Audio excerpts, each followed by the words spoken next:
What's up, everybody? Evan here for Grips.com, continuing with Project Get Me Stackin. Today's question is about, well, what it takes to compete at the higher levels and at the highest levels, and how to move up beyond the micro stakes to the mid stakes to the medium stakes to the high stakes to the top stakes, where we all want to be. It's going to focus specifically on MTTs, but a lot of the stuff that I'm going to talk about also translates to cash games. So you cash game players, don't tune out before this video continues, because there's some juicy information here waiting for you. Today's question is, hey Evan, I have only just found your videos on YouTube and I am kicking myself for not finding them earlier. I've only seen a couple so far, but I can't wait to get my teeth into the MTT strategy guide over the next couple of days. I have been playing poker on and off for about 5 years now, but over the past year I have been starting to play much more. I have been drifting from cash games, sit and goes, MTTs, etc., and I have come to the conclusion that I'm going to focus on MTTs. Can't resist the glory. None of us can. I feel you, buddy. I'm going to start this by grinding the 180-man sit and goes on stars to get some good experience of bubble and final table situations, and after a couple of months, if I have stacked enough bankroll, I plan to move on to the bigger field tourneys on stars. Smart, responsible, patient, I like it. My question for you is, what separates a winning reg at the $5 to $10 MTTs to a winning reg at the $100 to $200 MTTs? What does the higher stakes reg know that the lower stakes reg doesn't? On the same note, what separates the winning $100 to $200 MTTer from the pros on the live MTT circuit playing EPTs, WPTs, etc.? Many thanks for taking the time to make some awesome videos, and good luck with the challenge, Danny. Great question, right? Something we all want to know about. And when talking about tournaments specifically, the regs at each limit, they know enough to beat their competition, and sometimes they know a little bit more. So those who know much more and have like a great arsenal of weapons, they tend to play at the higher limit and not spend too much time at a lower one. So for example, in free rolls, players who know how to play tight and wait for good cards will generally be able to make a profit from all the players who are just ripping it in every hand and playing big pots with hands like 7-3 suited because maybe it's their birthday or maybe it's their favorite hand. Whatever. The people who wait are going to be the people who get paid in those tournaments. When you move on to tournaments where all the players know about playing solid and waiting for good cards, which is a lot of micro stakes ones, then it becomes the player who knows how to take advantage of that by stealing effectively. And the players who know how to steal effectively will be the ones who tend to get good results because they take advantage of the common trend in the environment they're playing. Once you get to tournaments taking it a step further in mid and high stakes where everyone knows about stealing and how to steal well, then it becomes about who can steal better and who can steal more effectively or play back at those who are trying to steal in an efficient manner. Definitely, it gets tough, but you just got to always stay one step ahead of your competition. Now, that's just the strategy side of things, and let's talk about some other characteristics that really set apart the high stakes players.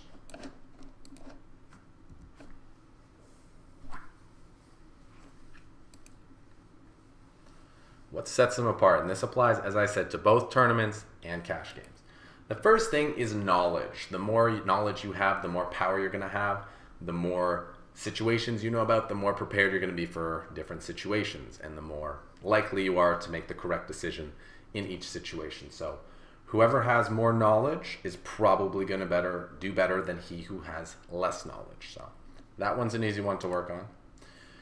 Number two is comfort level. Some players they'll play really well when it's like a $2 tournament, but as soon as they're playing a $20 tournament, they get really nervous and they get really tense and they can't make the same decisions and the same plays they make at their normal limit. Whereas a player who has played at higher stakes tournaments for a while or who is successful at higher stakes tournaments tends to be very comfortable in their element, which allows them to be totally fearless and make some sick plays that you and I both think are completely crazy, but they work. So the higher stakes player is more comfortable playing for higher stakes and again that one is easy to build up too. You just need to get some experience. Third is bankroll. The players who are playing $200 tournaments are obviously going to have a much bigger bankroll than those who are playing $10 tournaments. In some cases, the skill level might not be that far apart, but someone comes from a wealthy family or they had a really good job before they got into poker, so they can jump right to the high stakes stuff, compared to maybe someone who is from a country that doesn't have a large average income and then doesn't have that luxury of playing big right away. So you're going to find some really skilled players in the small and mid stakes MTTs who just don't have the bankroll yet to play bigger. And that one, to work on it, well, win some tournaments. Number 4 is experience. And I kind of covered that in the earlier points. Just those who have played more are just going to be better overall players, and they're going to have worked their way up. So very, very, very few players jump in at the mid stakes or the high stakes. So a lot of the guys who are playing the $100 MTTs or the 10K live events just have more experience than those who are playing the micros or the small stakes. 5, this is a big one, because this is what allows people who are doing well at the high stakes to stay at the high stakes as opposed to having to drop down. And that's lifestyle off the table, money management off the table, health management, sleep management, all these things that, or like if you play table games, that can be a poor lifestyle decision off the table.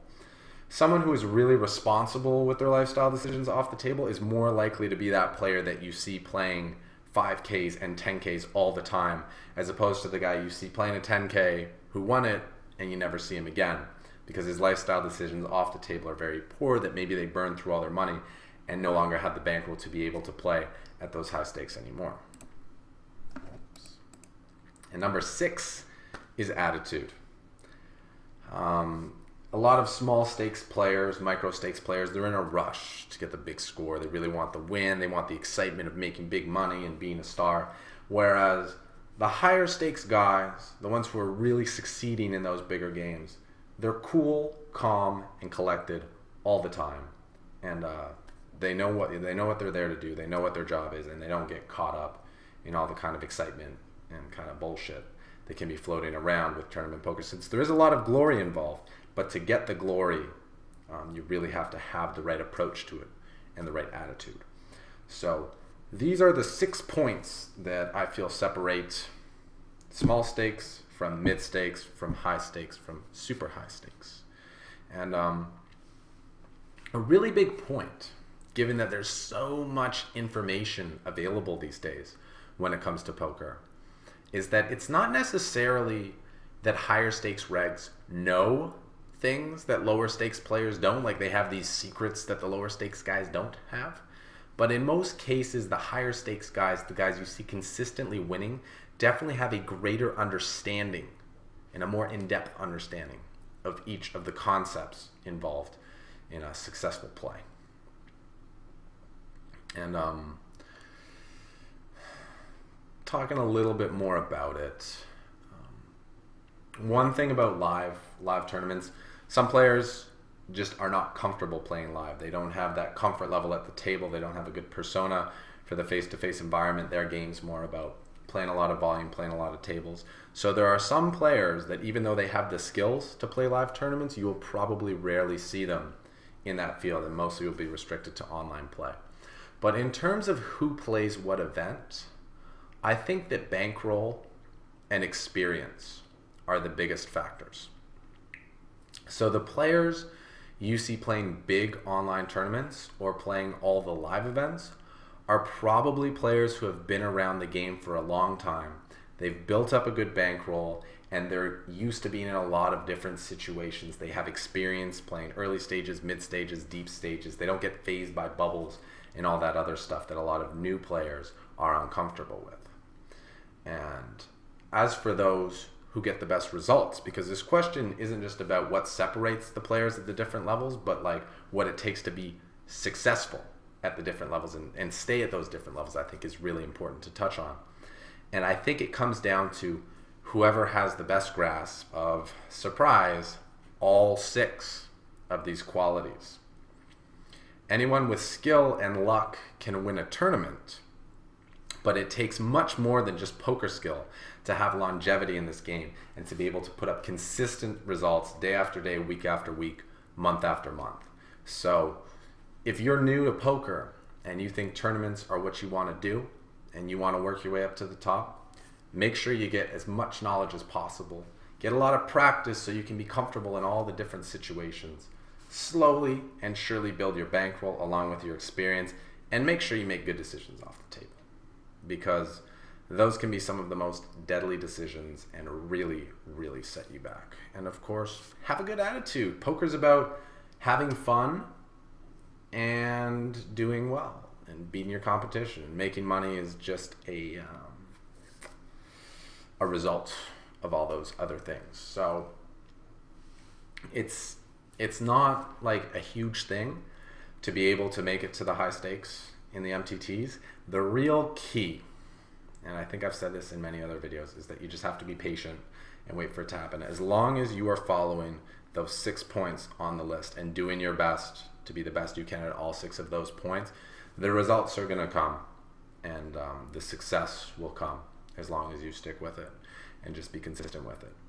But you know, there's no like crazy secret that the players who do well in 10Ks know that the guys who do really well in the small stakes MTTs don't know. So don't feel like you're like impossibly behind. You can definitely get there. Just know that it takes time. And if you want to be able to play those high stakes tourneys, try some satellites. Best way to get involved in the big action without having to take a huge dent to your bankroll. Okay. If you guys have any questions or comments about, you know, how to work on these things maybe, or more things that should be added to the list, please just post in the comments below. Let me know your thoughts, and if you have some qualities you think should be added to the list, definitely put them in the comments, because those are my favorite kind of comments to see when you guys bring your insight to these videos and make them that much better. For anyone who doesn't read the comments and only watches the video, you are missing out. Scroll down and see all the goodness that's waiting below this video. I promise you will not be disappointed. If you have any questions for the project, you'd like a video response made, just send them over to evan@grips.com with the subject line, "Get me stacking." Hopefully I can answer your question and help you get stacking. And finally, if you're enjoying these videos and finding that they help you with your game, please show your support and subscribe to the channel below. It would make my day. And you will be the first person notified anytime a new video is released, so you can get a leg up on the competition before they get their hands on this juicy information. Okay, and yeah, that's going to do it for me. I hope you found the video insightful and informative. This has been Evan for Grips.com, saying peace.